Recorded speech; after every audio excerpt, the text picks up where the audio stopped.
நல்லதெல்லாம் சாப்பிட்றாதீங்க. சாப்பிட்டா நமக்கு வந்து பார்த்திங்கன்னா உடம்பு வந்து ரொம்ப ஆரோக்கியமாக இருக்கும். உடம்பு ஆரோக்கியமாக இருந்தால் நல்ல வேலை செய்ய தோணும்.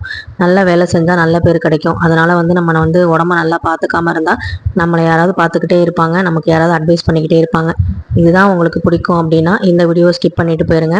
ஆனால் நான் ஹெல்த்தியாக இருக்கணும் அப்படின்னு நீங்கள் நினச்சிங்க அப்படின்னா இந்த ஆட்டு மண்ணீரலை வாரத்துக்கு 2 முறையாவது உங்கள் குழந்தைங்க அதே மாதிரி நீங்களுமே எடுத்துக்கோங்க.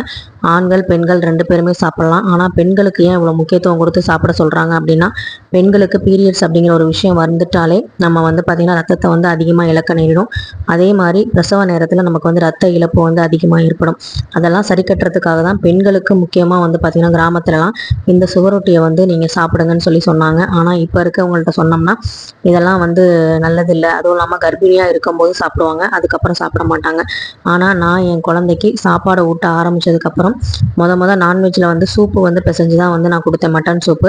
அதுக்கப்புறம் வந்து பார்த்திங்கன்னா 8 மாதத்துக்கு அப்புறம் நான் வந்து ஈரல், மண்ணீரல், இந்த மாதிரி சோரொட்டி இதெல்லாம் வந்து சாதத்தில் நல்லா மசிச்சு பிசைஞ்சு தான் வந்து ஊட்டி விட்டேன்.